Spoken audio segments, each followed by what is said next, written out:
Rituel satanique au concours Eurovision de la chanson 2024. Taylor Swift présente ouvertement le satanisme.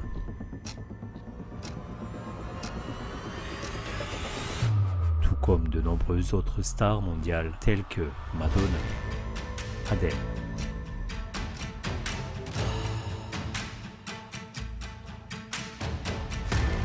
Pink et Beyoncé. Les Jeux Olympiques sont ouverts et encadrés par des spectacles sataniques.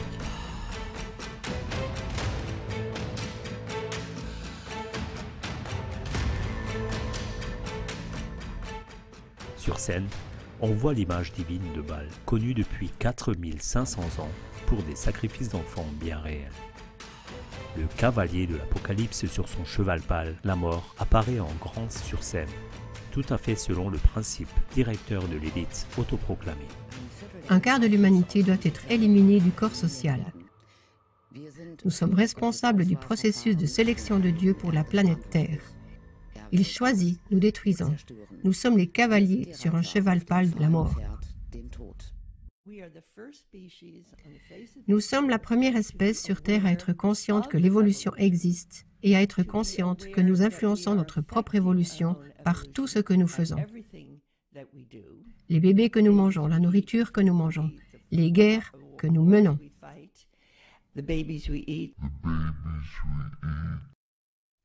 À Toulouse, une grande fête est organisée avec des idoles géantes qui, dans le mysticisme, représentent des sacrifices humains et des sacrifices d'enfants.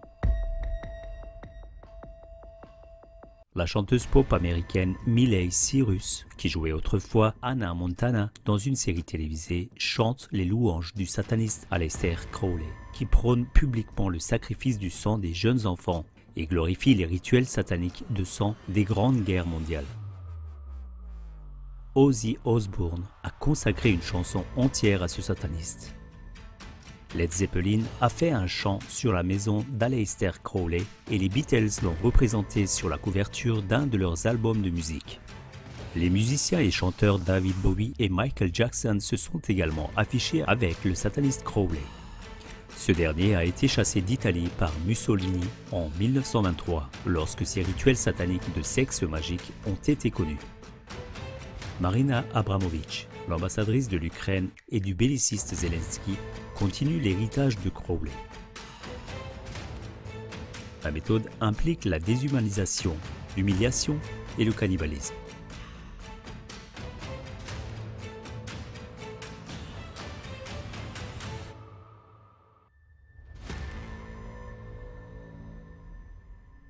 Lady Gaga est l'une de ses diplômées.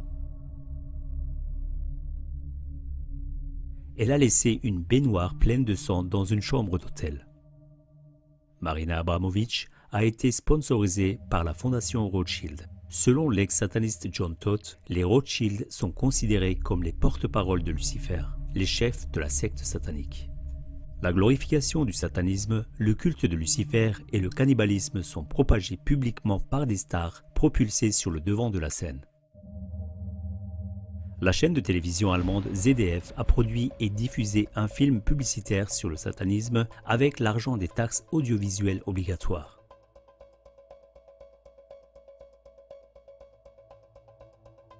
Halloween est la fête suprême des satanistes, une fête de la terreur et de la mort. Elle trouve son origine dans la fête de Samhain, au cours de laquelle des personnes étaient sacrifiées. L'actrice et chanteuse irlandaise Tara Lee présente le satanisme à l'état pur. Elle boit du sang devant la caméra et parle de jeunes enfants qu'elle utilise 2 fois par semaine pour des transfusions de sang. Elle appelle cela « sortir les poubelles ». Elle montre ensuite ses déchets actuels qui ressemblent à un cadavre d'enfant enveloppé. Après avoir montré le signe de Baphomet à la caméra, elle prononce les mots suivants comme venus du diable. Je veux que tu en tues un autre. Je veux que tu en tues un autre. L'acteur hollywoodien Matthew Perry a recueilli des informations pendant des années pour démanteler un réseau pédophile au cœur de l'industrie du divertissement à Hollywood. Il a écrit un livre révélateur à ce sujet et a diffusé ses révélations sur Instagram. il a été retrouvé mort dans sa baignoire à l'âge de 54 ans.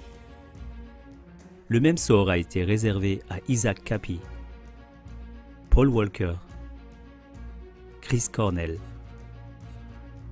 Chester Bennington, Avicii et Anne Heche, qui ont aussi transmis publiquement leurs révélations sur Hollywood.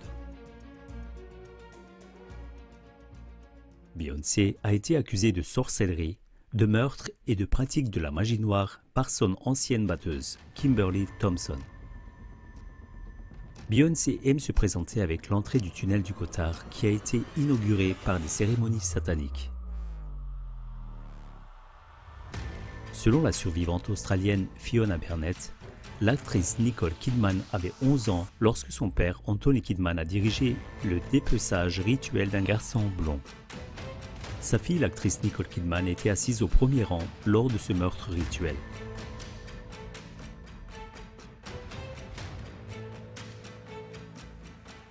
Dans une interview, Sandra Bullock parle d'un traitement exclusif et coûteux pour le visage, fabriqué à partir du prépuce de nouveau-né. Un tel traitement coûte 650 $. L'artiste austro-irlandais Gottfried Helnwein glorifie dans son art le culte sanglant de Satan et est célébré comme un héros par les médias et l'Église. Helnwein coopère avec le sataniste Marilyn Manson. Manson est synonyme de pédophilie et de violence. Sa petite amie fait état de torture, de mauvais traitements, de viols et de menaces de mort. Helnwein collabore également avec le chanteur de Rammstein Till Lindemann, qui glorifie également dans son art les rituels sataniques et les meurtres.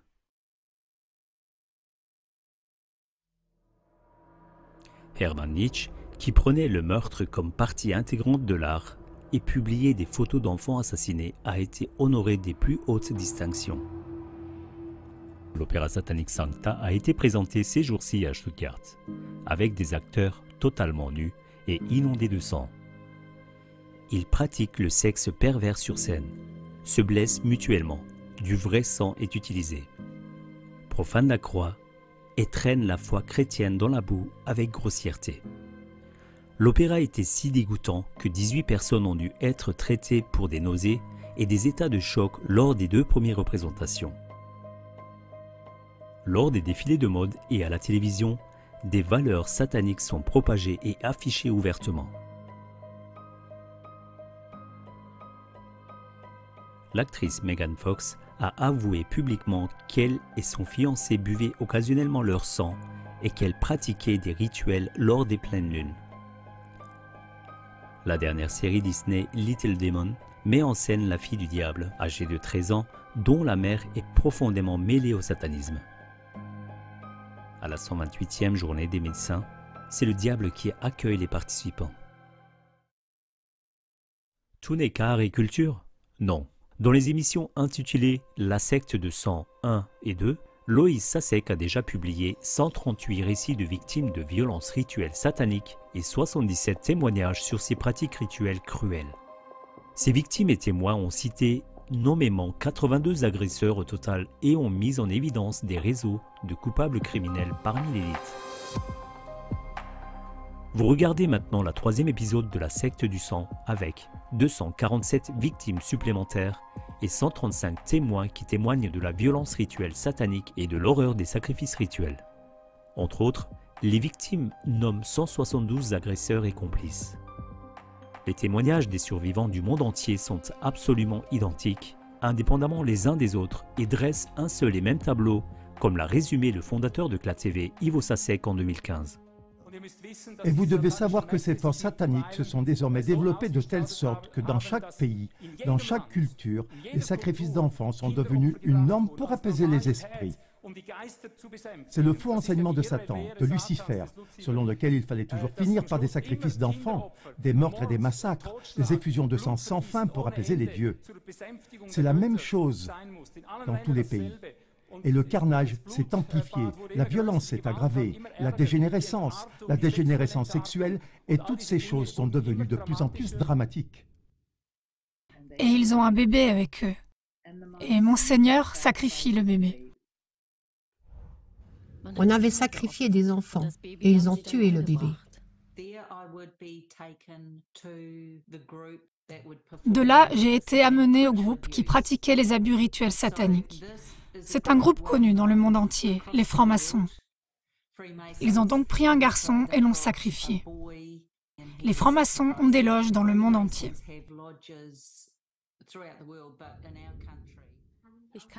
Je me souviens aussi d'un meurtre rituel d'un bébé et on m'a forcé, pistolet sur la tempe, à tuer le bébé.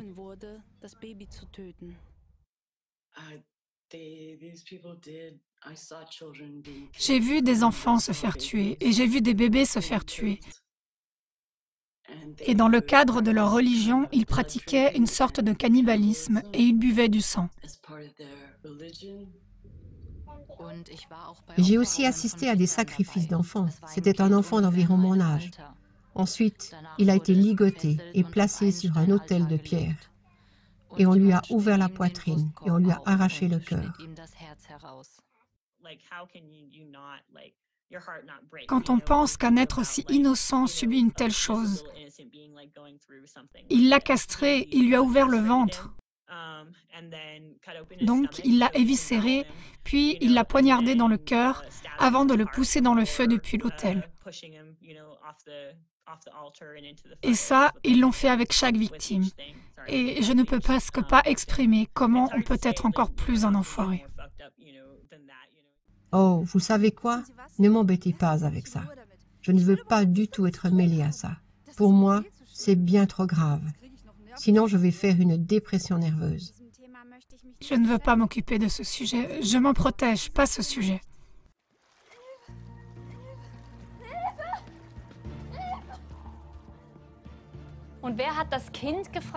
Et qui a demandé à cet enfant s'il pouvait supporter ses souffrances?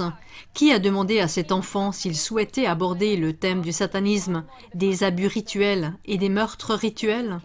Par exemple, cet enfant de la région de Francfort a été forcé de regarder un garçon allongé sur l'autel, se faire entailler le mollet et se vider lentement de son sang.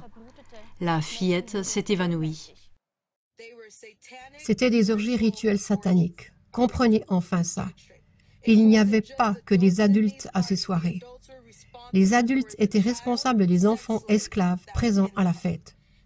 Et l'un de ces enfants, c'était moi. Les organisations de protection de l'enfance sont leurs fournisseurs. Oui, j'étais à une fête de Didi. J'étais l'un des cadeaux de la fête. Je prie Dieu pour que ce soit le jour, je prie Dieu pour que ce soit le moment, parce que toutes les victimes méritent une sorte de justice et il s'agit juste de prendre ses responsabilités et que quelqu'un dise « Nous sommes sacrément désolés de ne pas vous avoir entendu il y a longtemps ». Il y a des gens qui sont morts et des bébés qui sont perdus la vie parce que personne n'a écouté. Et maintenant, je veux que tout le monde écoute. Vous êtes en retard. Ce n'est qu'une des 120 victimes qui ont porté plainte dans le scandale de la pop star P. Diddy. Tu n'as vu jusqu'à présent que 162 secondes de séquences filmées sur un total de 8 victimes de la secte de sang 3. Mais dans ce film, j'ai utilisé 65 heures de film et de matériel audio provenant de 247 victimes et 135 témoins. Toutes des déclarations cruelles sur la violence rituelle satanique. Je ne mentionnerai même pas dans ce film les actes les plus pervers et les plus inhumains. Car c'est déjà ce que dit la Bible dans l'Épître aux Éphésiens, que ces choses qui se passent en secret sont laides et honteuses, ne serait-ce que de les nommer. Mais la phrase suivante dit justement que nous devons dévoiler au grand jour ces œuvres du royaume des ténèbres, celles qui sont faites dans le secret, afin qu'elles soient punies par la lumière. Je vous présente ce texte biblique tel que mon père Ivo Sazek l'a traduit à partir du texte biblique original. C'est pourquoi j'ai réuni ces nombreux témoignages dans ce film afin de mettre en lumière ces ignominies et de permettre aux personnes désemparées de se faire enfin entendre. Car il y a besoin de toi et de moi pour que cela cesse une fois pour toutes. Il faut de la lumière. J'ai résumé le plus brièvement possible tout ce matériel avec sueur et larmes. J'ai parfois dû me précipiter aux toilettes car toutes les atrocités dont j'ai été témoin me donnaient la nausée. S'il te plaît, ne détourne pas le regard. Ces victimes ont précisément besoin de toi.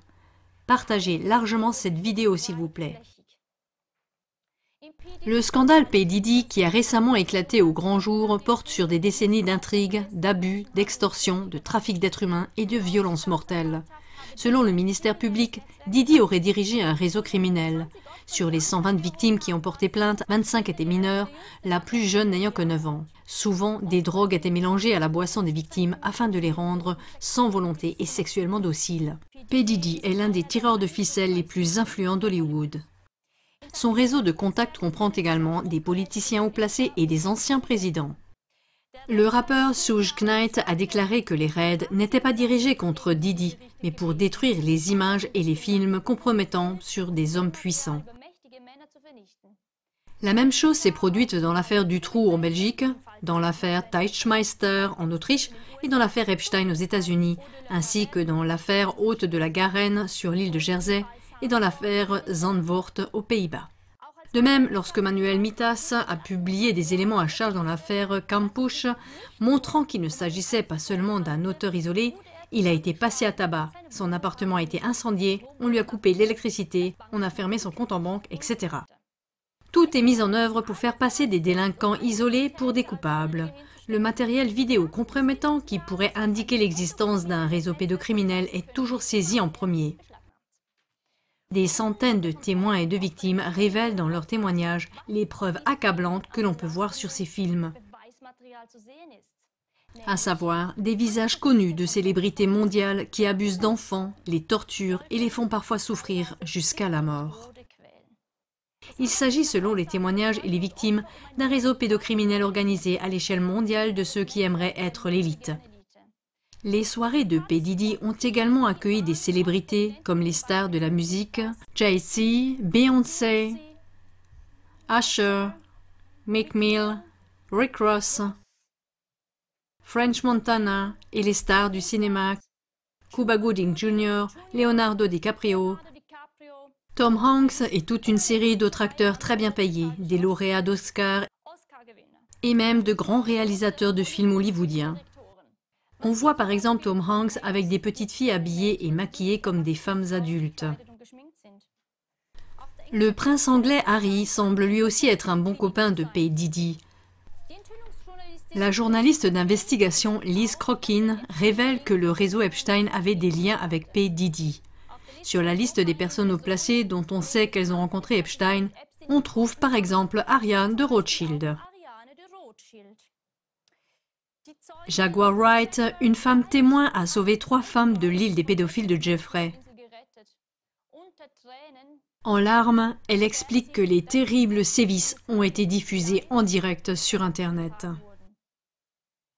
Parmi les victimes du scandale P. Diddy, on trouve également le nom du célèbre chanteur pop canadien Justin Bieber. En 2017, un article avait déjà été publié sur Justin Bieber qui avait été témoin d'un rituel cruel de sacrifice d'enfants.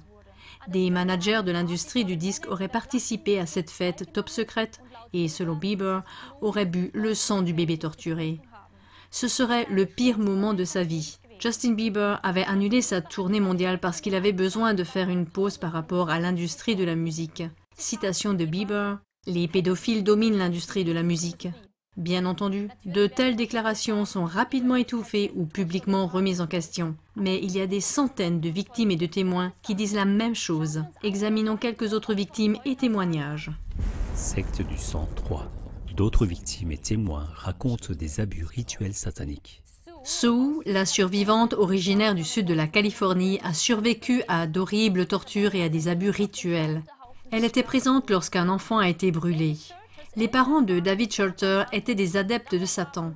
Il a donc été victime d'abus sexuels et de rituels sataniques dès son enfance. Lors d'une leçon satanique, il a dû tuer un garçon attaché à une chaise. Et avant de te forcer à tuer une autre personne ou un autre enfant, ils te mettent en contact avec l'enfant, de telle sorte que tu crées un lien émotionnel, ce qui aggrave encore le traumatisme. Pour moi, c'était un cauchemar du début à la fin. C'était tout simplement un cauchemar absolu. Ellen, une survivante, évoque également de tels rituels et le sentiment de culpabilité indescriptible d'avoir fait du mal aux enfants.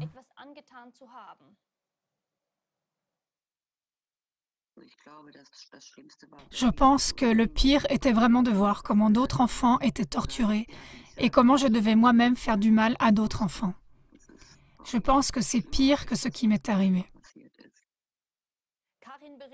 Karine raconte comment elle a dû massacrer de la pire des manières 20 à 30 enfants réfugiés vietnamiens lors d'un rituel. On lui tenait d'abord la main avec le couteau, puis elle a dû le faire elle-même. Tous les garçons sont morts. Ali Harrison témoigne que son expérience de la violence rituelle concorde avec les témoignages d'autres victimes. Elle a rencontré plusieurs personnes qui ont également été victimes de violences rituelles sataniques. Ces crimes n'ont pas été commis par 2 ou 3 personnes seulement, mais ont eu lieu dans le cadre d'une communauté, dit-elle.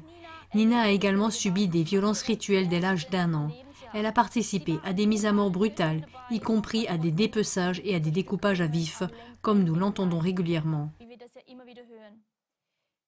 Comme les autres victimes, elle a été programmée à dessein au moyen de chocs électriques et de torture pour toujours faire ce que ses tortionnaires voulaient qu'elle fasse. Je crois que j'ai vécu à peu près toutes les formes d'abus, de torture.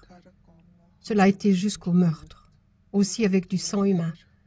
On m'a aussi mis beaucoup de pression pour que je ne dise jamais rien.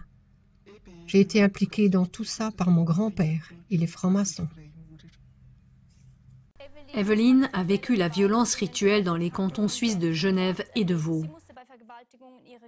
Elle a dû assister au viol de ses frères et sœurs et découper de la chair humaine. Elisabeth Schaeffer a été témoin de violences rituelles sataniques à l'âge de 11 ans et a vu un bébé nouveau-né d'une jeune fille de 13 ans être torturé de la manière la plus cruelle qui soit. Elle a dû tuer elle-même ce bébé. Pour cela, sa main a été guidée. C'est d'ailleurs ce que racontent les autres victimes de ces rituels sataniques. Eva Frey raconte son expérience de la violence organisée et des essais médicaux cruels sur l'homme dans les hôpitaux suisses de Lausanne et de Bâle. Là-bas, elle a été violée, est devenue enceinte et après un accouchement en secret, son enfant a été haché menu sous ses yeux. Pour Rachel, les pires expériences ont été ces mises à mort rituelles de bébés. Il y a des prêtres qui ont violé des petits garçons, des prêtres catholiques. Il y a des gens qui tuent des petits bébés et prennent leurs organes ou leur sang pour le boire. Il y a des gens qui mangent de la chair humaine. Je n'ai jamais voulu faire partie de ce club où on adhère à quelque chose, où on fait un pacte avec le diable, où on vend son âme damnée et où on doit ensuite se cacher pour le reste de sa vie. Je ne joue pas à ce jeu.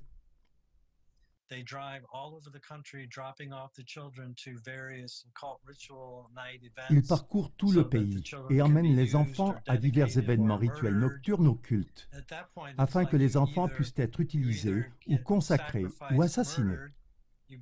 Le fait est que soit vous êtes sacrifiés et assassinés, soit vous devenez l'un d'entre eux, soit vous soutenez ce qu'ils font. Ils ont véritablement organisé un concours pour savoir qui avait la meilleure nourriture cannibale. Tu comprends? Avec des parties de corps sacrifiées aux démons. Tu sais qu'ils mangent des bébés. Ce n'est pas des conneries, c'est vrai. Ce sont de vrais vampires. Ils aiment le goût de la chair humaine et ils boivent du sang humain. Carrie Olaya raconte pendant plus de 3 heures les cruels rituels sataniques, les abus et les tortures auxquels elle a survécu. Elle a notamment été abusée dès son plus jeune âge par son père biologique, qu'il a utilisé pour faire de la pornographie infantile. Le FBI l'a formé à cela. Il a également visionné à plusieurs reprises des snuff movies dans lesquels des enfants étaient torturés et tués de différentes manières devant la caméra.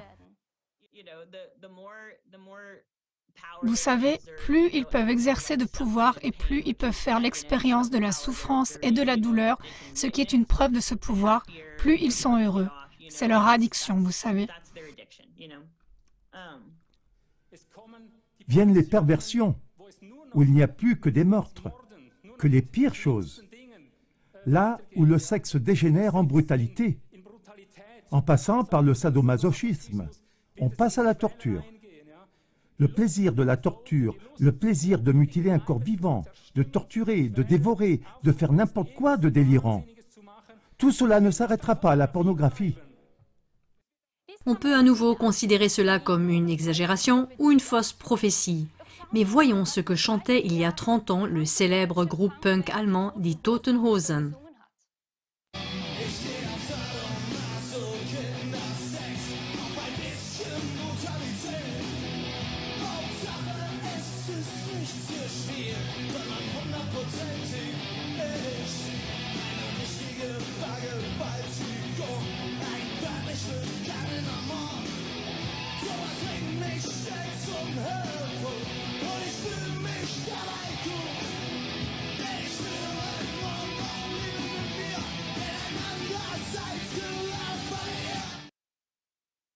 Le chanteur Campino n'a visiblement pas eu de dégoût, mais beaucoup de plaisir à chanter ces atrocités.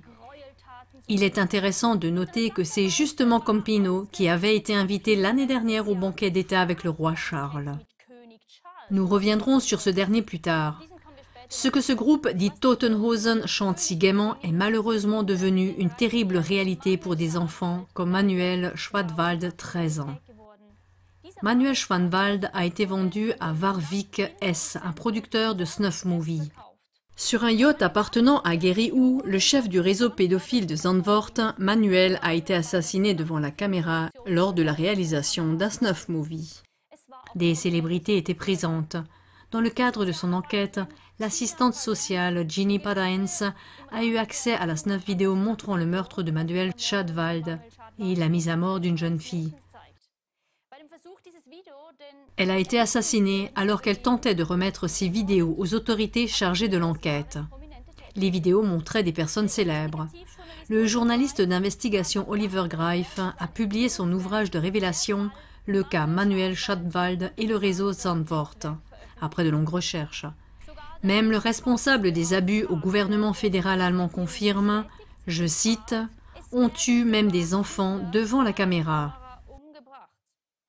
L'ancien bassiste de Scorpion, Ralf Rickermann, a également témoigné dans une interview qu'il y a des gens qui payent jusqu'à 100 000 $ pour voir une personne se faire assassiner. Il existe en Allemagne plusieurs rapports d'abus sexuels sur des enfants en lien avec des rituels.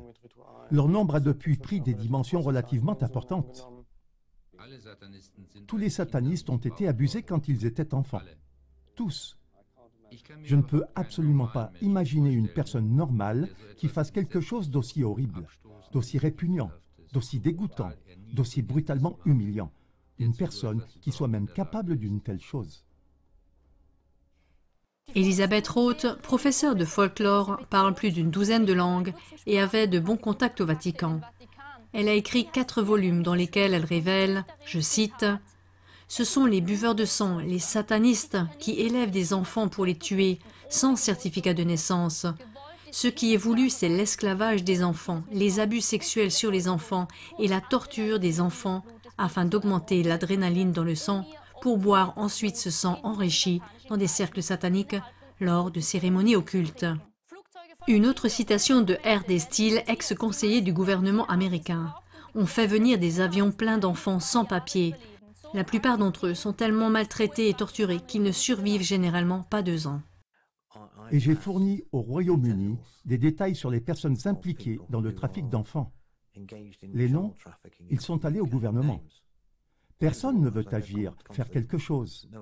J'ai donné au gouvernement le nom de ces personnes et le nom de la société par laquelle elles blanchissent l'argent, où les enfants ont été amenés. C'est allé au MI5, à la National Crime Agency. Personne ne fera rien. Et quand on voit les noms, on comprend pourquoi. Nathan Reynolds est devenu l'esclave du complexe militaro-industriel.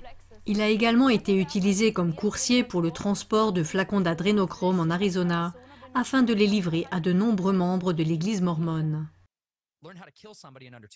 Il fallait juste apprendre à tuer les gens super rapidement, et quand on est enfant, on doit apprendre à le faire avec des méthodes différentes de celles d'un adulte. Et donc, ils ont différentes formes de systèmes d'entraînement au combat et utilisent beaucoup d'arts martiaux, Philippe. Enfant, Diana a été vendue au gouvernement américain pour des expériences secrètes et des tortures militaires. Elle parle d'un réseau de bases militaires souterraines appelé DUMBs, Deep Underground Military Bases, en français, bases militaires souterraines profondes, et de tunnels qui se trouvent également sous des collèges et des universités, par exemple sous l'université de Yale. 5 futurs présidents américains sont sortis de cette université d'élite, ainsi que de nombreux juges suprêmes et divers chefs d'État étrangers.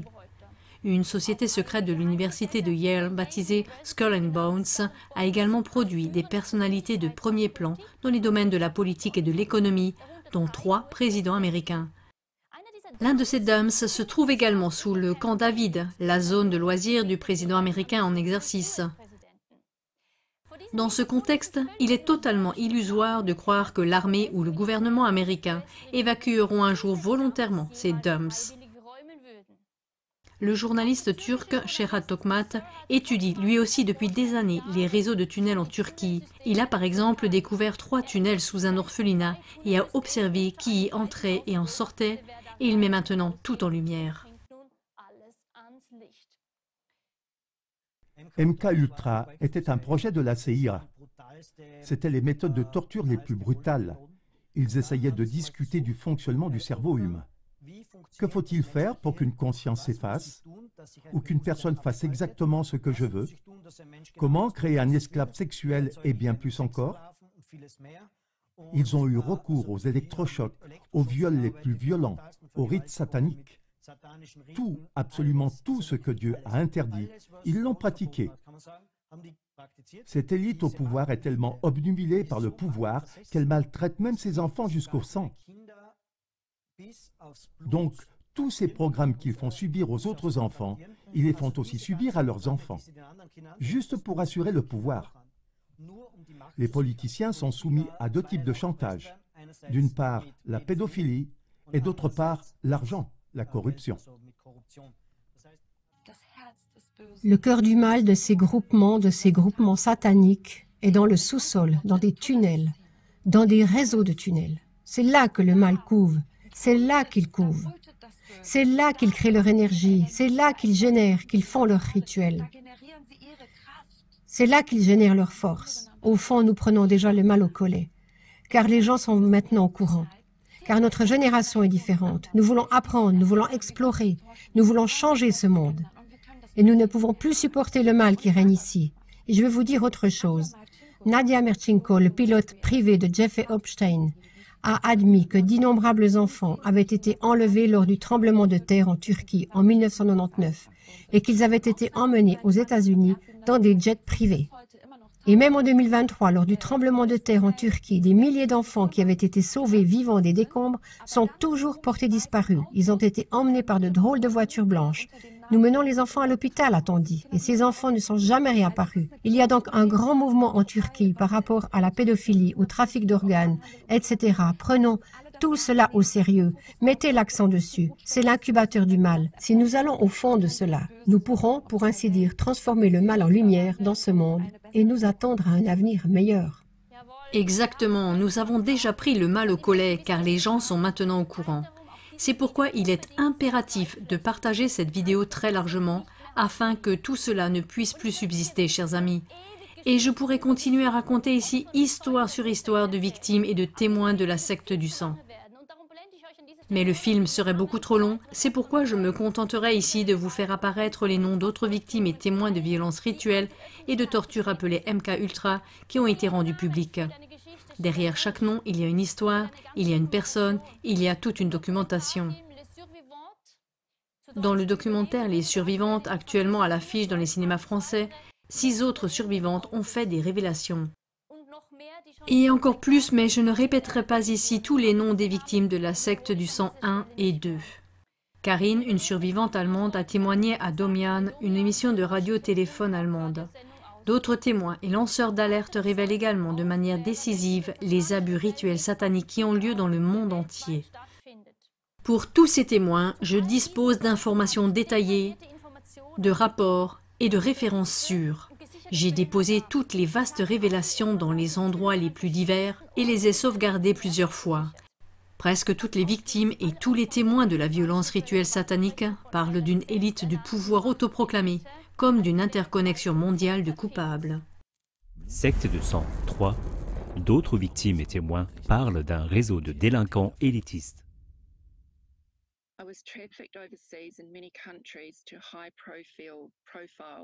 J'ai été emmenée dans de nombreux pays auprès de membres sataniques de haut rang au Royaume-Uni.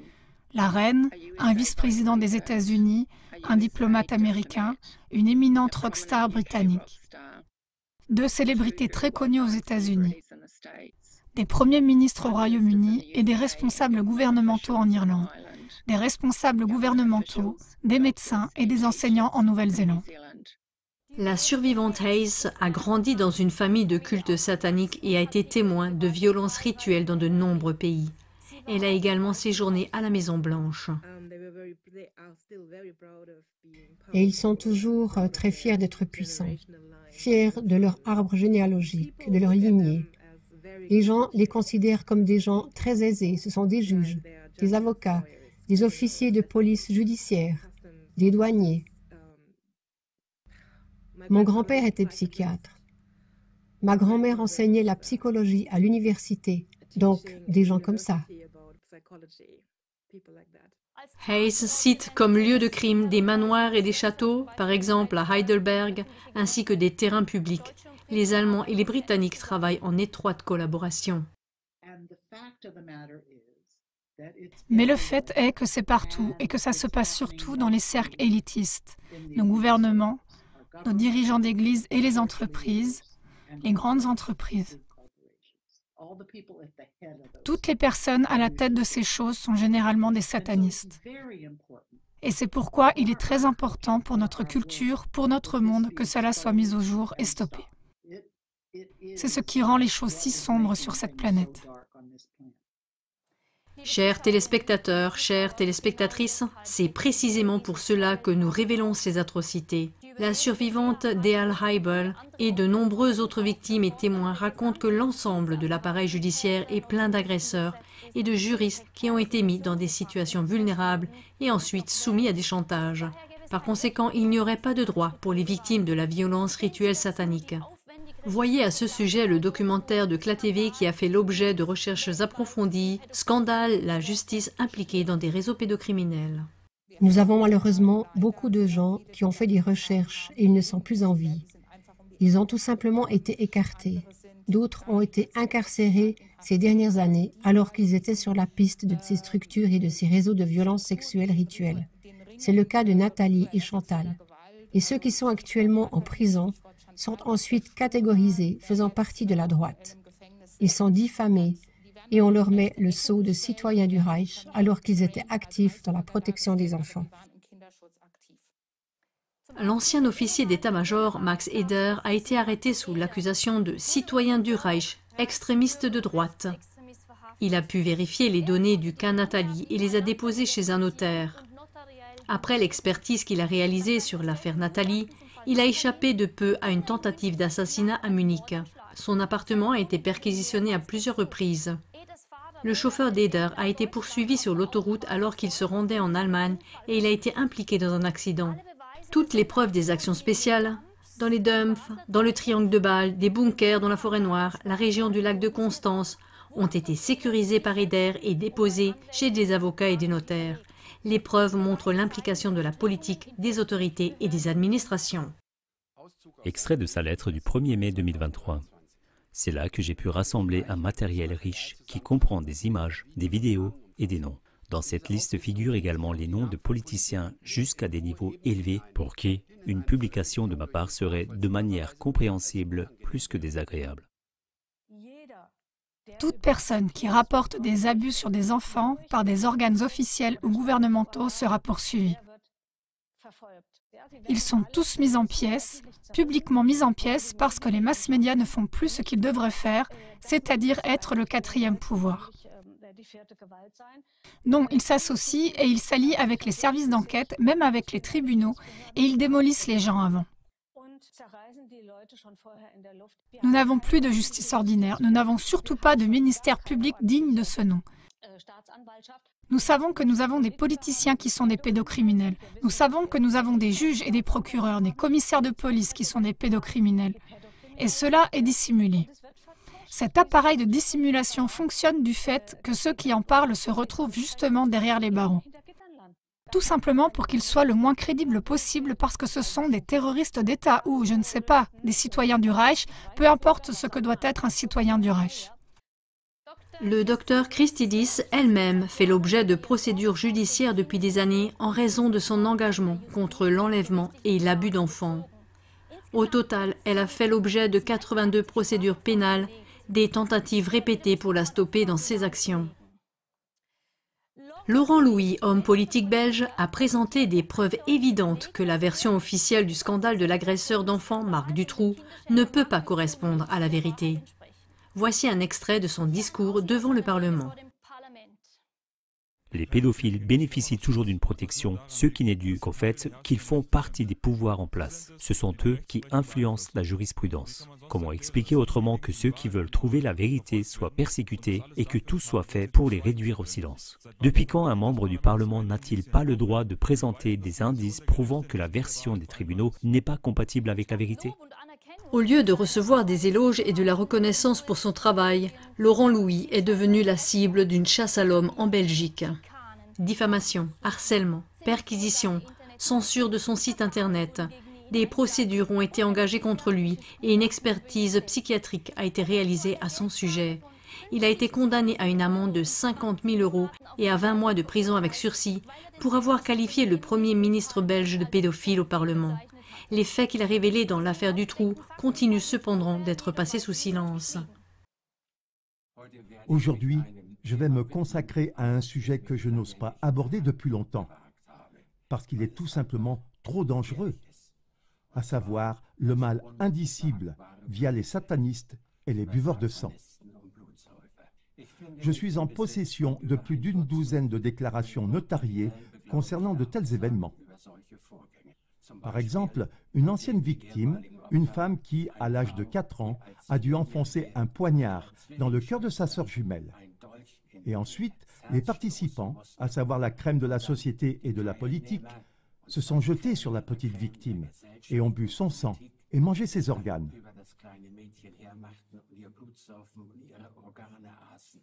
Tout cela est tellement monstrueux qu'on a du mal à y croire. Et que nous soyons gouvernés par des gens comme ça, dans tous les sens du terme. Lorsqu'un procureur général en chef a ensuite voulu ouvrir une enquête, il était mort le lendemain. Et notre FBI est corrompu, la Cour suprême est corrompue, le ministère de la Justice est corrompu, les médias d'information sont corrompus, le pays tout entier est corrompu parce que nous nous sommes détournés du Dieu Tout-Puissant. Ceux qui pensent qu'on peut faire carrière dans cette société sans être une composante du mal se trompent. On croit, quand on voit des stars de la pop qui ont fait une carrière fulgurante, ou des acteurs de cinéma ou des artistes, qu'ils ont réussi par leurs propres moyens. C'est loin d'être le cas. Ils font partie du système. Le boxeur professionnel Ryan Garcia, lui-même victime d'abus et témoin de rituels sataniques, explique comment des personnalités influentes sont achetées par le biais de ce que l'on appelle des contrats de sponsoring. Afin qu'elles s'en tiennent uniquement aux programmes prédéfinis sur des sujets politiques, par exemple sur les LGBTQ. Grâce à la conclusion d'un tel contrat, par exemple de 50 millions de $, les médias ne parleront alors de cette personnalité que de manière positive et elle sera fortement médiatisée. Une fois que vous avez pris l'argent, vous faites partie du cercle intérieur des Illuminati d'Hollywood. Si l'on se rend ensuite à une after-party, toutes les pièces sont sur écoute et quelque chose de honteux va se passer dans la maison. On peut y être associé à partir de ce moment-là en tant que complice.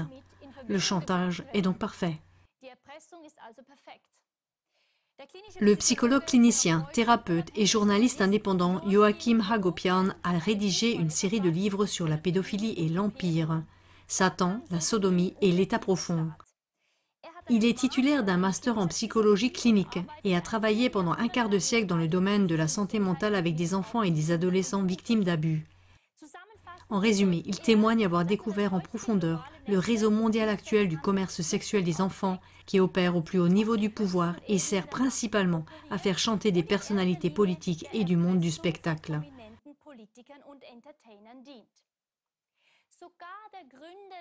Même le fondateur de l'église de Satan, Anton Chandor LaVey, témoigne lui-même que la plupart des membres de son église de Satan sont des commerçants, des hommes d'affaires et plus généralement des personnes issues de milieux responsables et respectés. Secte du sang 3, victimes et témoignages en rapport avec les écoles. Un ancien élève de l'école Holdeman, Chris Stevens, qui a depuis pris le nom de scène des Phoenix Caspian, rompt le silence.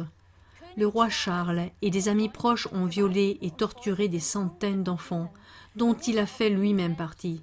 Dans cette école d'élite britannique, les enfants étaient systématiquement soumis à des viols rituels et à des méthodes de torture atroces pour devenir ensuite eux-mêmes des coupables et des marionnettes de ce système cruel. Le baron Richard Vincent en est un exemple, lui qui, en tant qu'officier d'état-major, a causé beaucoup de souffrance et de misère à la population pendant la guerre d'Irlande. Citation. Des enseignants comme Alan Pickford, Nick Pullman et Jim Twelfth ne se contentaient pas de violer les élèves, mais incitaient les élèves plus âgés à violer, harceler, frapper et torturer les plus jeunes. Juste un exemple. Les élèves Oliver Jones et Dave Patel ont régulièrement abusé de moi. Phoenix Caspian décrit des rituels de torture cruels destinés à effacer les souvenirs des enfants. L'école est gérée par la Maison royale d'Angleterre comme un temple maçonnique. L'abus rituel d'enfants y est pratiqué comme une religion occulte. Le prince Andrew est accusé d'avoir abusé d'enfants à l'école d'Aldenham avec le prédateur sexuel Jeffrey Epstein. Son frère, le roi actuel Charles, fréquentait régulièrement la même école avec le pédophile connu Jimmy Savile. Globalement, selon les témoignages, la famille royale semble profondément impliquée dans ces actes odieux. Philippa témoigne avoir vu la reine couper la tête d'une jeune fille. La cousine de la reine Élisabeth, la princesse Alexandra, a été la marraine d'un foyer pour jeunes filles en soins. Cela a permis à son ami, le violeur en série Jimmy Savile, d'avoir accès à l'établissement pour organiser des sorties spéciales. On a appris par la suite que des enfants avaient été violés dans des camps organisés par sa ville.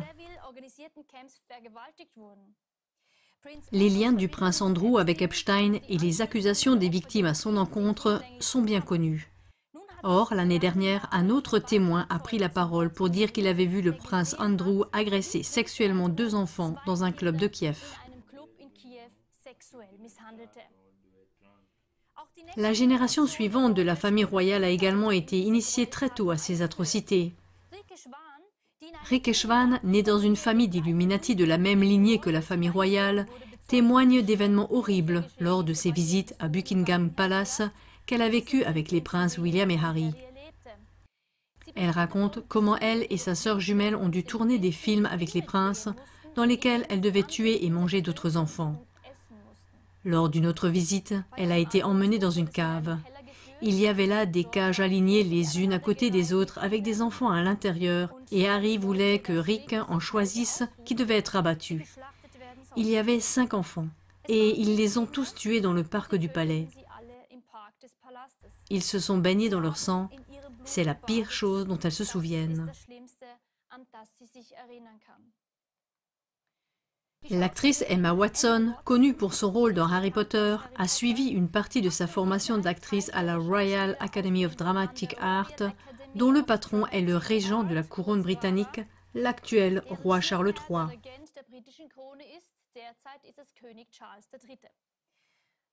Elle y a été soumise à un entraînement brutal. Elle a par exemple failli être noyée dans une piscine par des camarades de classe. Son camarade de classe Phoenix Caspian explique pourquoi ces séances d'entraînement sont organisées. Ceux qui dirigent la Royal Academy of Dramatic Art essayent probablement de former de grands acteurs, mais avec une immense réserve. Ces acteurs entraînés doivent rester sous le contrôle des entraîneurs. De même qu'un soldat est brutalisé pour obéir avant tout aux ordres, j'ai vu comment moi et d'autres avons été militarisés par la Royal Academy of Dramatic Art. Nous avons été efficacement programmés pour ne jamais utiliser nos talents d'acteurs pour renverser le pouvoir de l'établissement, mais seulement pour le promouvoir.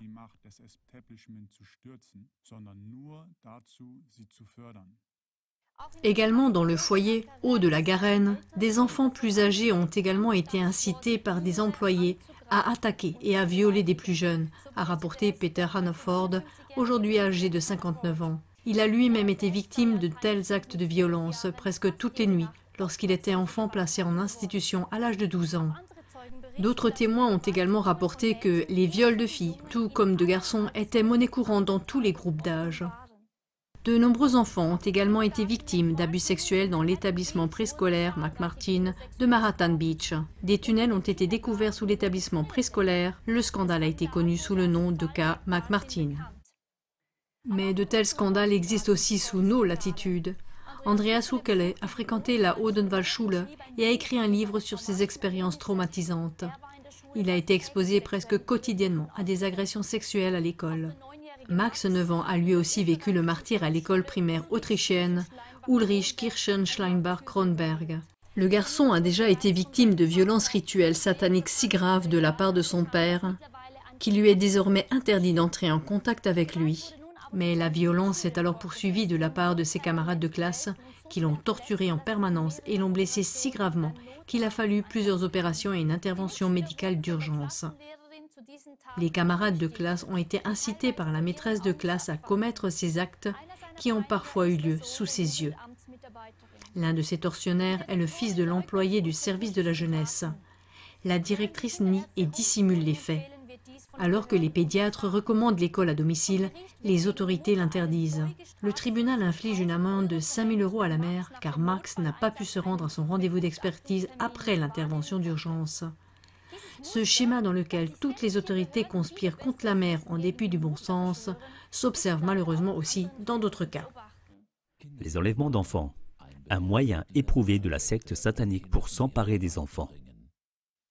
Le jeune Robert, originaire de France, a raconté à sa mère qu'il avait été abusé sexuellement à plusieurs reprises par son père et que celui-ci participait à des rituels sataniques au cours desquels il portait des robes noires.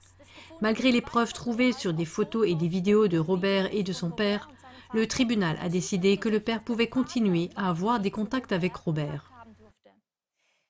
Les deux enfants de Dalila Sadok ont déclaré qu'ils avaient été gravement maltraités lors de visites à leur père divorcé. Ils ont rapporté des rituels sataniques au cours desquels d'autres enfants ont été tués. Si la mère a pu, dans un premier temps, obtenir une interdiction de contact, elle a ensuite vu tous les services chargés de l'affaire se retourner contre elle. C'est ainsi que des expertises psychologiques ont été exigées d'elle et non du père, diagnostiquant qu'elle avait elle-même inventé des expériences vécues par les enfants. Les enfants lui ont été arrachés par la violence policière. Elle n'a pas eu le droit de les voir pendant 1 an et demi, puis seulement 1 heure par mois. Après l'enlèvement des enfants, plusieurs tentatives de meurtre ont été perpétrées à son encontre. Les gens, ils ne peuvent pas le croire. Il est prouvé que des enfants doivent grandir avec des pères pédocriminels, contre leur volonté, arrachés à leur beau foyer. On ne peut pas comprendre cela. Bien sûr, on a du mal à croire que les services de la jeunesse, les experts, les juges, les procureurs, tous travaillent ensemble dans cette construction.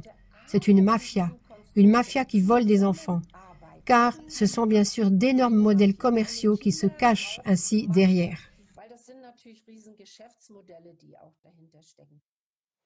La jeune Luna a survécu à la violence rituelle. Elle a aujourd'hui 16 ans. Elle a participé à des chasses à l'homme et a dû tuer des gens elle-même. Il y avait des soirées où des personnes mal intentionnées cuisinaient et mangeaient des bébés. Un homme a été cloué sur une croix, retourné, torturé et tué. Elle devait rencontrer sur des îles privées des gens célèbres qui étaient très méchants. Elle raconte comment des hommes politiques et des chefs d'État, ennemis en apparence, participent ensemble aux mêmes soirées déviantes. Elle a reconnu ces personnalités célèbres à la télévision, sur Internet ou sur des affiches. La préoccupation personnelle de Luna est la suivante. Plus quelqu'un est haut placé, moins on peut lui faire confiance. Sa mère Anna, qui s'est occupée seule de l'enfant et l'a sauvé de ses cercles, a été attaquée de toutes parts, persécutée, diffamée et n'a reçu aucune aide d'aucune instance. Certains ont calomnié Anna et ont même prétendu qu'elle avait suggéré ces choses horribles à sa fille. Il n'y avait pas non plus d'aide thérapeutique. Si des thérapeutes voulaient intervenir dans l'affaire, ils étaient éliminés, renvoyés ou disparaissaient subitement. Luna et Anna ont dû s'enfuir. Un ami très proche, qui voulait les aider et qui avait des documents importants sur l'affaire, a été soudainement retrouvé mort et les documents avaient disparu. Une autre méthode par laquelle les autorités ou les cercles de délinquants parviennent à arracher les enfants à la protection de leur mère est le syndrome d'aliénation parentale.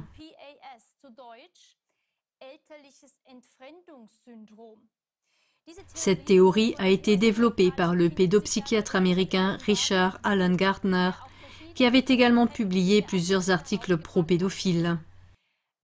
Avec Alfred Kinsey et Sigmund Freud, Gardner a attribué les besoins sexuels aux enfants, mais il s'agissait toujours de légitimer la pédocriminalité ou les viols d'enfants. Il a également défendu l'idée que les relations sexuelles avec des animaux et des cadavres étaient des formes naturelles de comportement sexuel humain. Gardner a affirmé que, par exemple, les enfants qui ne veulent plus rencontrer leur père après le divorce ont été manipulés par la mère qui s'en occupe. Aux États-Unis, il est intervenu dans plusieurs centaines de cas en tant qu'expert dans des affaires de garde d'enfants devant les tribunaux, où il a également recommandé, dans des cas flagrants d'allégations d'abus, d'accorder au moins la garde conjointe aux parents accusés, même si l'enfant lui-même refusait de rendre visite à ce parent. Il a insinué que les enfants avaient imaginé les abus sexuels. Lors d'un tel litige sur la garde des enfants, où Gardner avait été désigné comme expert, les 3 fils d'un couple ont refusé de rendre visite à leur père parce que celui-ci avait été violent. Gardner a déclaré au tribunal que les enfants avaient été manipulés et qu'ils souffraient du syndrome d'aliénation parentale. Le juge a alors ordonné que les garçons continuent à rendre visite à leur père. L'un des garçons a été retrouvé mort peu de temps après. Malgré ces erreurs flagrantes, il est toujours courant d'enlever les enfants aux parents qui s'en occupent, généralement la mère, et d'attribuer la garde aux parents abusifs, généralement le père. Ou bien les enfants sont placés dans un foyer, comme cela s'est passé en Suisse avec Corinne Fonseca. Elle raconte qu'après son divorce, ses 2 filles de 6 et 8 ans lui ont été enlevées sans préavis par une équipe spéciale de 8 personnes et placées dans un foyer. Il y avait des signes clairs que les enfants avaient été abusés par leur père et les enfants refusaient catégoriquement de rendre visite à leur père. Le père a même admis devant les services de protection de l'enfance qu'il avait des fantasmes pédophiles. Mais il a réussi à dénoncer la mère à l'autorité de protection de l'enfance avec des accusations sans fondement et le résultat a été que les enfants ont été retirés à celle-ci. Depuis plus de 3 ans et demi, les 2 filles sont privées de tout contact avec leur mère. Avant l'interdiction totale de contact, les filles avaient raconté qu'elles étaient exposées à des abus.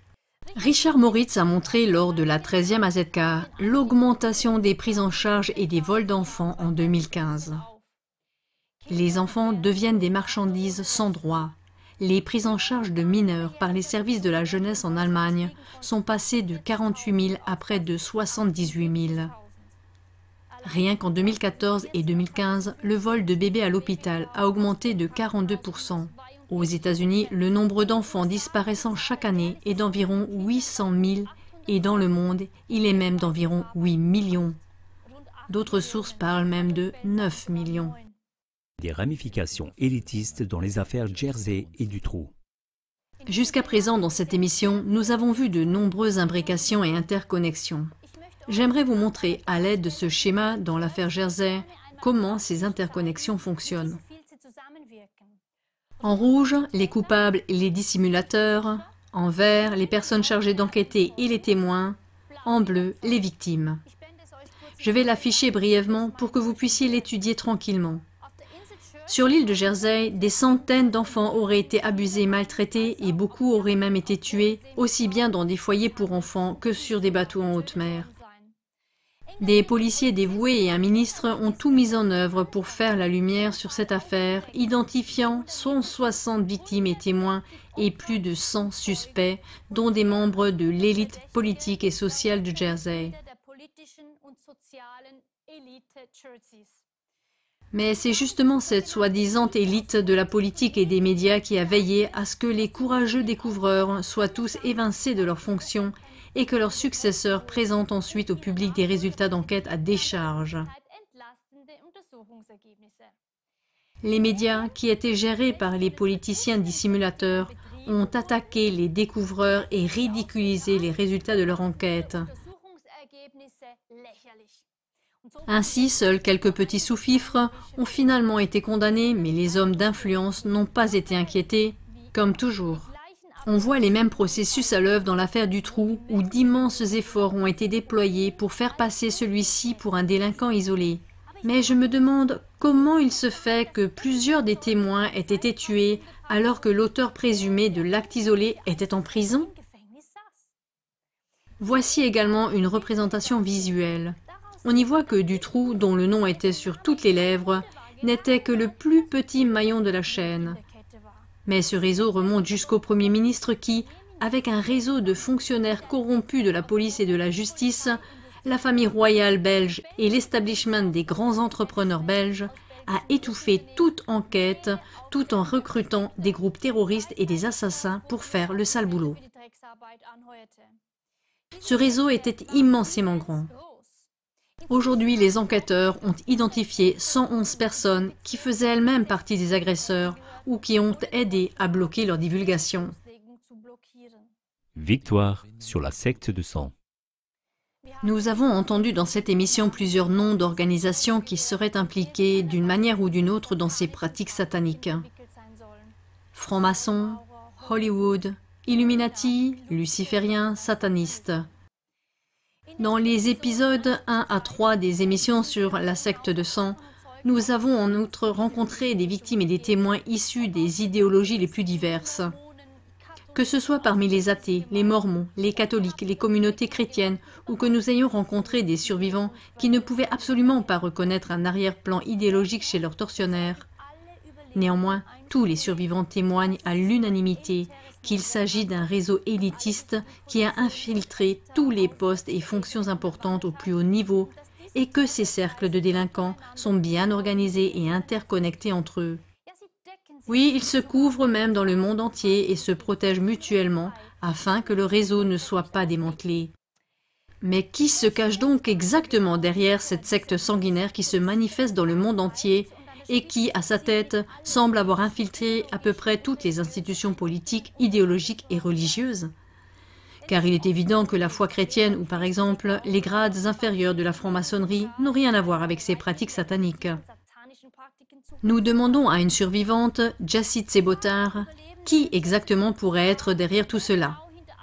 Elle a été formée dès l'âge de 4 ans et demi pour la confrérie luciférienne Illuminati.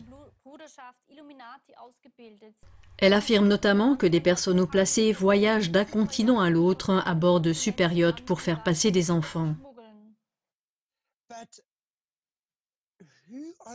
Mais qui sont les personnes qui sacrifient ces enfants? Qui sont les personnes qui exigent cela? Je veux dire, c'est évidemment une industrie à plusieurs millions de dollars. Qui sont les gens qui peuvent se le permettre? Qui sont les gens qui veulent cela? Eh bien, je pense que la demande et le désir viennent vraiment de Satan et des esprits démoniaques, en particulier des hauts généraux démoniaques. Et c'est à leur service qu'est l'élite, ou ce que nous appellerions l'élite. Ce sont les personnes qui constituent la police d'assurance des Illuminati. Jessie Tsebotar parle donc du fait que la force motrice derrière ce réseau mondial de criminels est Satan lui-même et les esprits démoniaques. Ce témoignage correspond à celui de la grande majorité des survivants qui se sont exprimés dans nos 2 émissions, La secte de sang. Ces témoignages traversent en effet l'histoire des millénaires, décrite avec précision dans la Bible, en commençant par la Genèse et tous les dieux lucifériens comme Baal et Moloch qui ont toujours exigé des sacrifices d'enfants.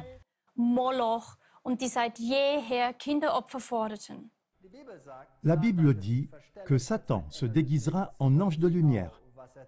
Et c'est exactement ce qu'il fait.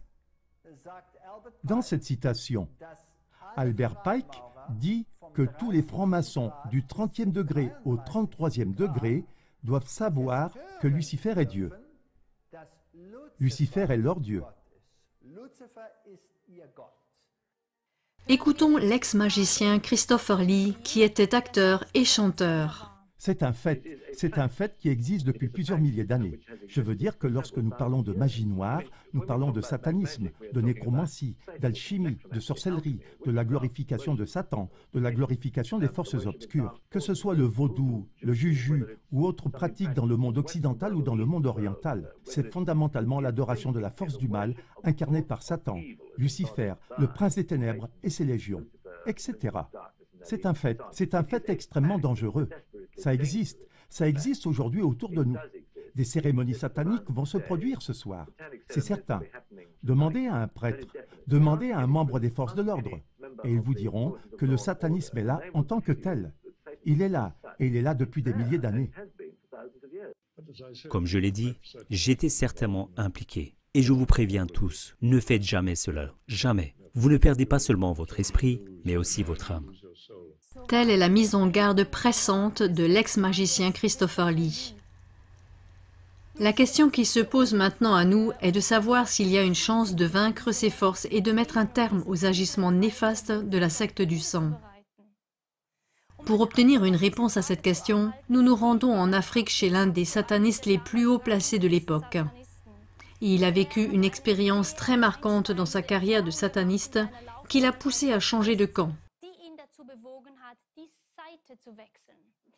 James a été voué à Satan dès sa naissance. Il avait 3 ans lorsque sa seule personne de référence, son oncle, a été tué lentement et dans d'atroces souffrances sous ses yeux.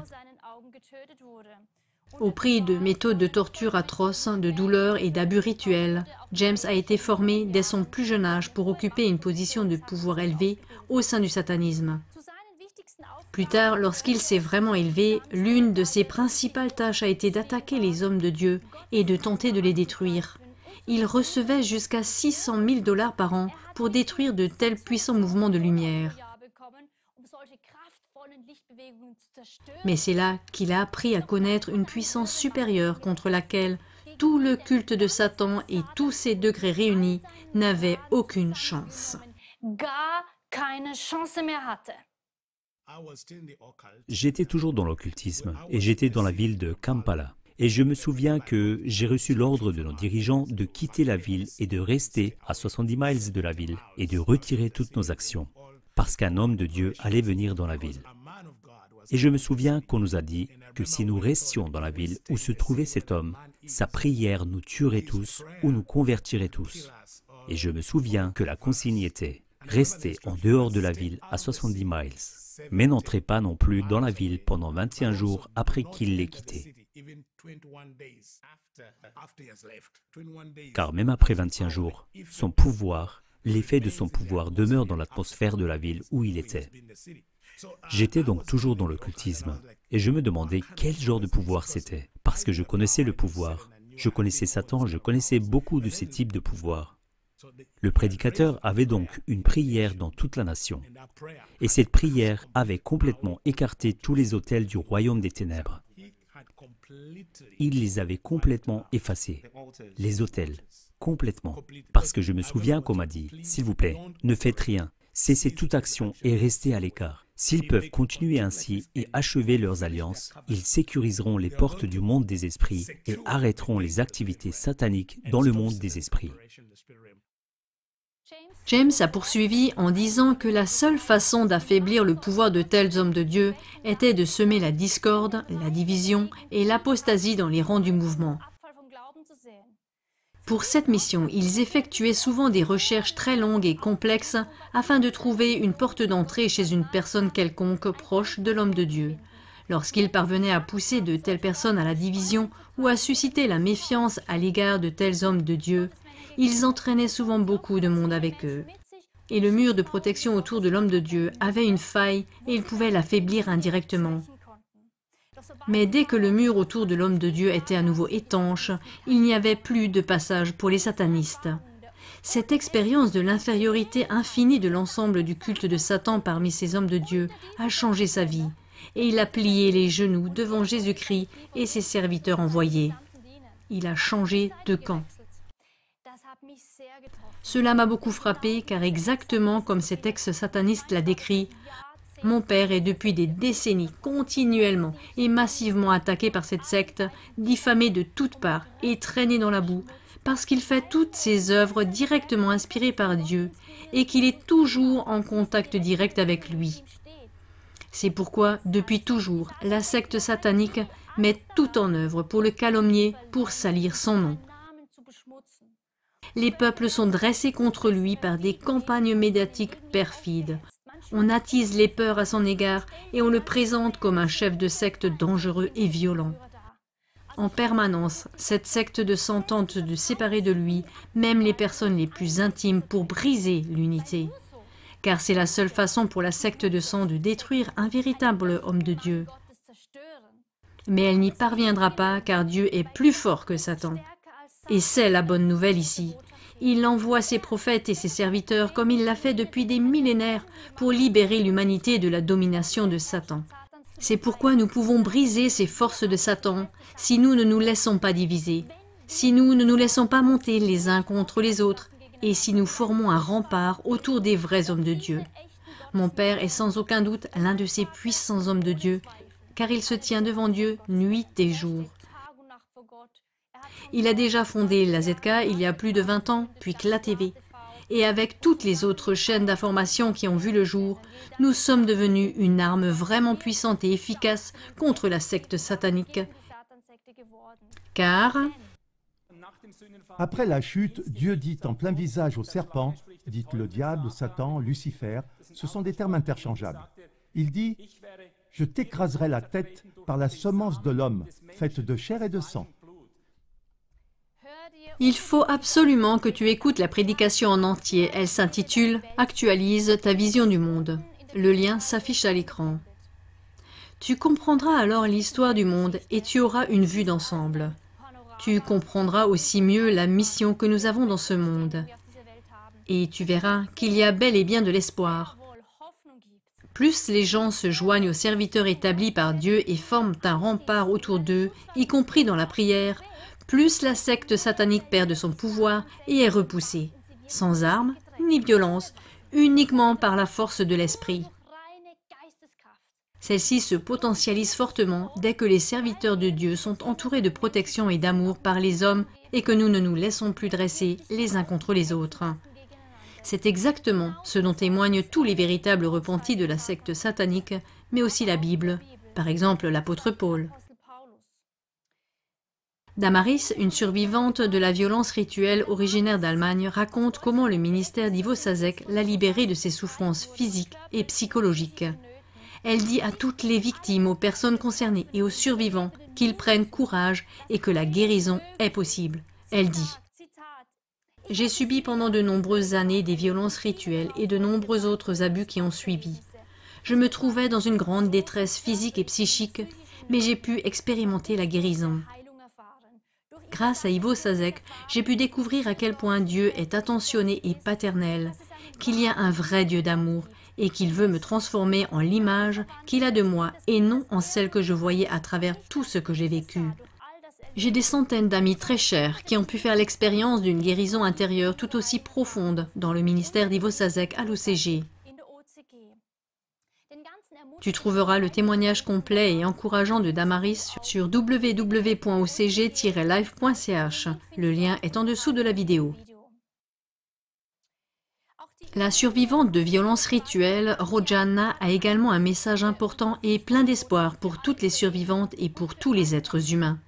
Car les tactiques perfides de la secte de sang, à travers des tortures cruelles et des abus, font même disparaître les souvenirs.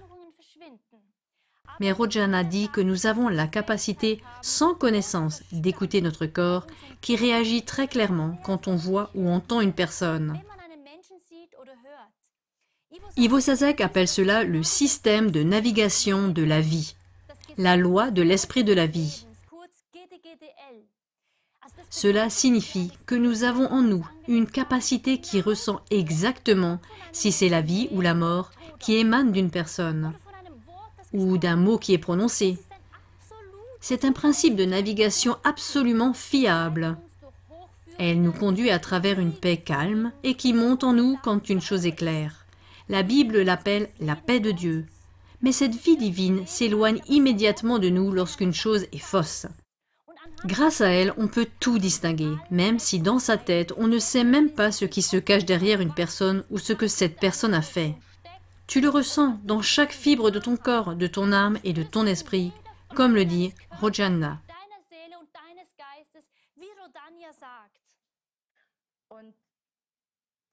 Et cette façon de penser, ces doutes, il faut les mettre de côté et apprendre à comprendre et écouter son propre langage corporel, car il ne ment pas.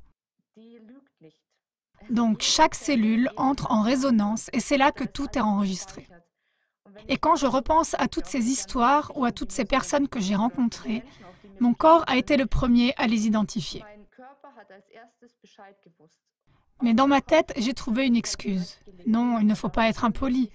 C'est juste tel ou tel problème, ou que sais-je encore, ce n'est pas correct.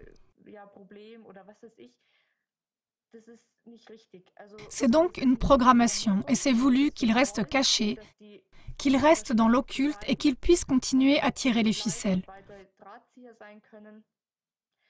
Mais nous devons arrêter de penser que nous ne pouvons pas nous faire confiance. Et c'est la première de toutes les tâches, reconquérir cette capacité, parce qu'alors les autres n'ont plus aucune chance.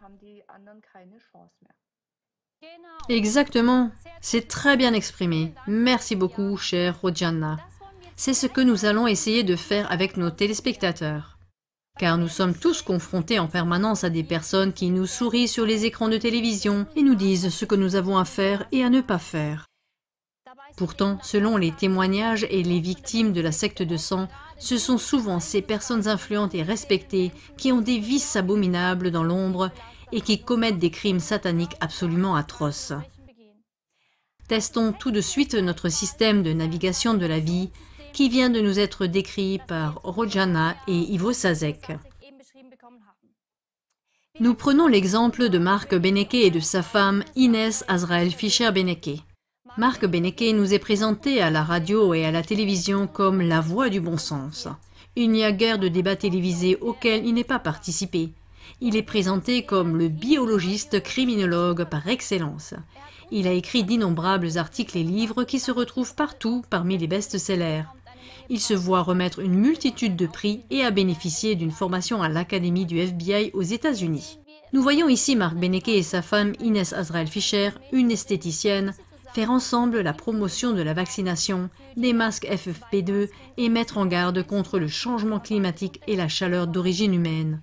Dans l'esprit d'un prophète de la fin des temps, Mark Beneke intitule ses conférences actuelles sur la prétendue crise climatique « Time is up ». Le temps est écoulé, la fin est proche, nous sommes tous en train de fondre. Il fait également la promotion de l'agenda du genre de manière tout à fait correcte. Sa partenaire, Inès Azrael, fait la promotion des manifestations contre la droite sur Instagram. Alors maintenant, sentons un peu notre corps. Comment réagit-il à ces personnes? Que dit le système de navigation de la vie?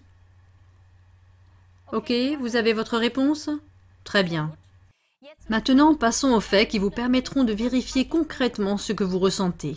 Je profite de l'occasion pour remercier Tilman Knechtel pour ses excellentes recherches. Mark Beneke fait partie d'un ordre de vampires appelé Nexus Noctis.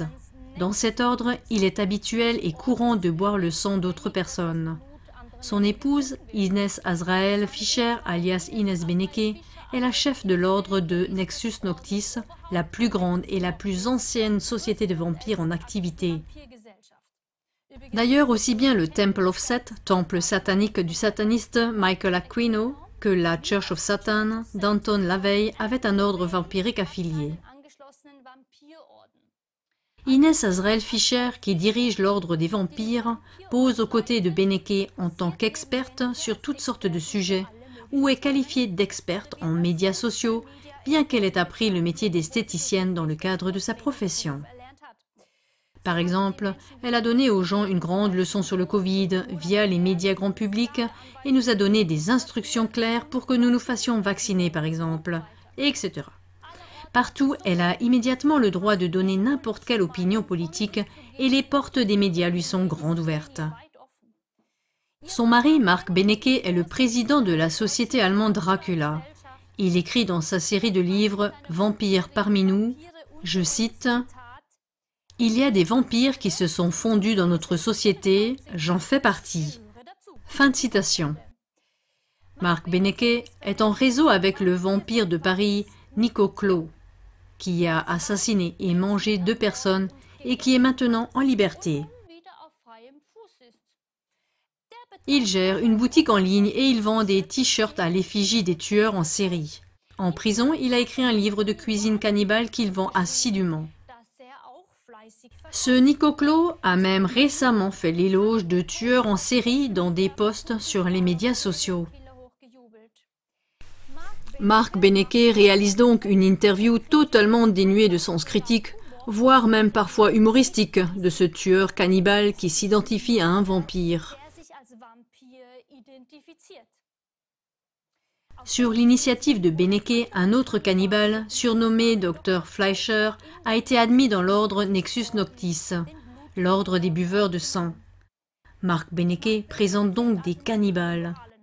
Lorsque Stéphane R., professeur de mathématiques, a été jugé pour avoir tué Stéphane T. et démembré son corps afin d'en manger des morceaux, le biologiste criminologue Marc Benecke s'est exprimé comme suit dans un communiqué de presse. Citation. « Le fait que nous considérions le cannibalisme comme la pire chose qui puisse exister est davantage lié à notre propre besoin de nous démarquer qu'à l'horreur de la chose. Nous voulons occulter le fait que nous mangeons également des êtres vivants. Manger des animaux et manger des hommes, il n'y a aucune différence entre les deux, conclut-il. C'est une insulte absolue aux victimes.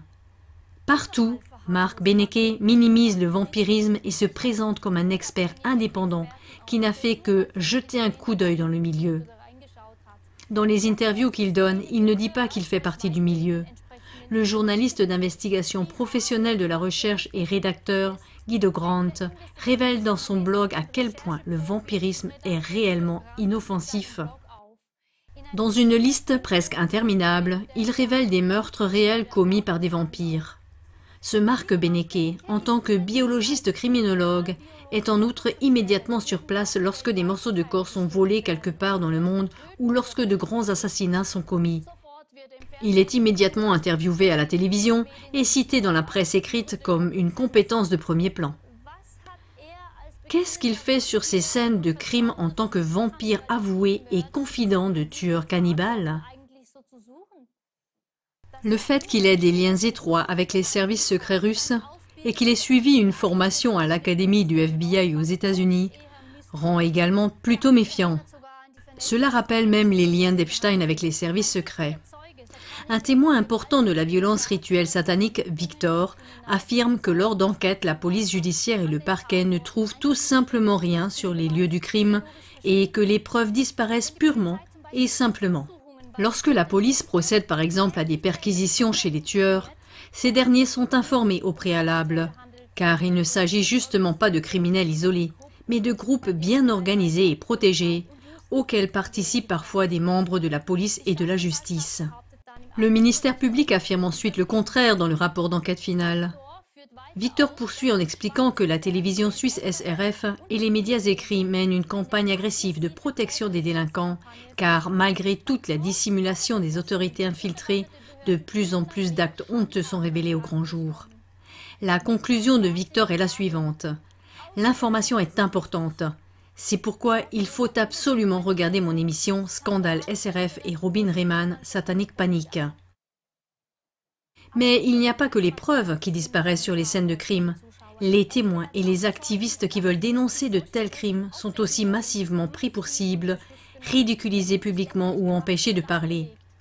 Dans le scandale des abus commis dans le foyer pour enfants Haut-de-la-Garenne, sur l'île anglo-normande de Jersey, les enquêteurs de police Lenny Harper et Graham Power ont été retirés de l'enquête. Ils voulaient mettre en lumière les abus rituels commis sur des enfants pendant plus de 60 ans, ainsi que les tortures et les meurtres qu'ils ont subis. La célèbre anthropologue médico-légale Julie Roberts a notamment examiné un fragment d'os de crâne d'enfant découvert dans le foyer pour enfants par des chiens détecteurs de cadavres. Peu après, cette pièce à conviction a disparu et les médias ont diffusé l'information selon laquelle il ne s'agissait pas d'un crâne d'enfant, mais de la coque d'une noix de coco.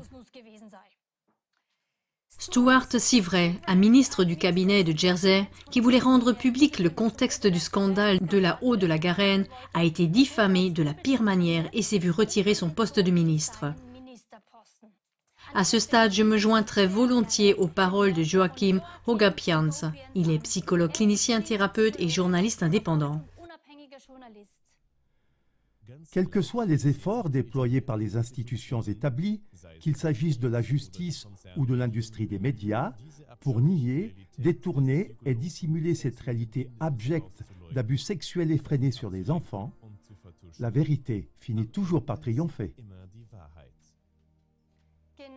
C'est exactement comme ça, chers téléspectateurs. La vérité finit toujours par triompher. C'est pourquoi il est essentiel que les survivants rompent le silence. Je remercie les 385 survivants et les 212 témoins de la secte de sang 1 à 3 d'avoir eu le courage de briser le silence et de montrer leur visage. Vous êtes les héros de notre temps. Nous vous aimons et nous avons besoin de vous. Il suffit d'une génération pour briser ce cycle. C'est pourquoi j'ai fait ça. C'est pourquoi je mène cette guerre. J'essaye d'être un témoin vivant pour les gens de la façon dont on peut lutter contre cela.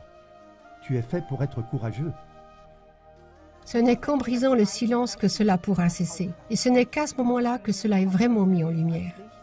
Et cela donne aussi le courage à d'autres survivants de continuer à vivre. La guérison est possible. Et je veux simplement être un exemple courageux et un bon exemple. Un exemple lumineux pour tous ceux qui sont encore dans le processus de guérison et qui sont encore très profondément dans la vallée des larmes. Mais la guérison est possible. Et puis tu as une vie bien remplie avec des descentes et des envolées, mais aussi une plénitude qui est, oui, merveilleuse. C'est un cadeau. La vie est un cadeau. Merci beaucoup, chère Dea Heibel, pour ces mots de conclusion encourageants.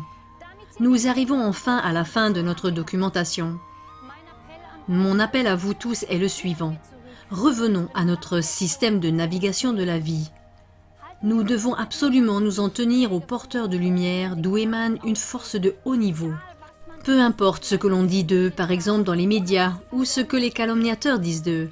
Avant de nous laisser monter les uns contre les autres, réapprenons à écouter notre cœur et à sentir l'énergie qui émane des gens, si elle nous élève ou nous abaisse. Car lorsque toutes les âmes lumineuses s'unissent, la secte de sang n'a plus aucune chance et est vaincue. Oui, le temps est arrivé. Les temps, ils vont être très, très orageux pour ces êtres archontiques. Et ce n'est pas une menace. Nous écrivons l'histoire, et cette histoire finira bien cette fois-ci.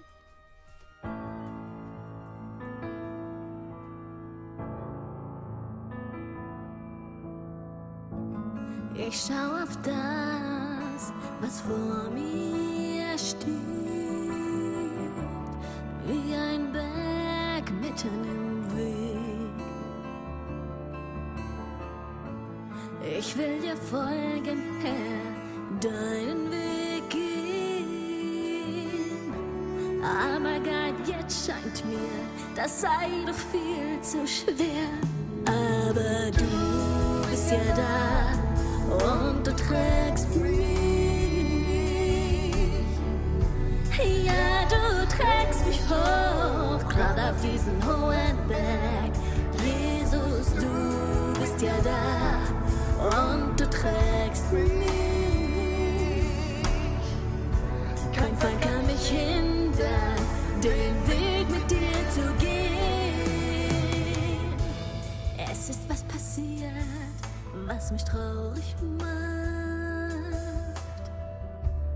was mich fragen lässt, warum. Vielleicht werde ich kantig, vielleicht werde ich still. Dabei reicht ein Blick hoch zu dir. Und ich weiß, du bist ja da und du trägst mich. Herr, du bewahrst mich und lässt mich nie allein. Ich weiß, du bist ja da und du trägst mich. Was immer passiert, will ich mich freuen in dir.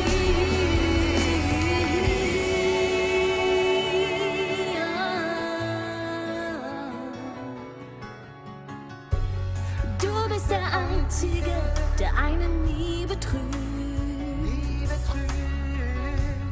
Ja, ich bin sicher, dass du mich nie belügst. Du bist der Einzige, der so viel verspricht. Du bist der Einzige, der sein Wort nicht bricht.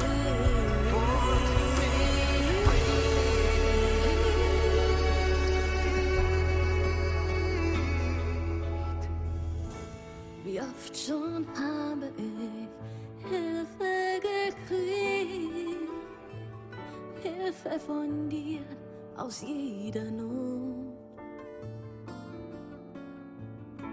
Ich habe erlebt, was in der Bibel steht, dass du mich lenkst bei jedem Schritt.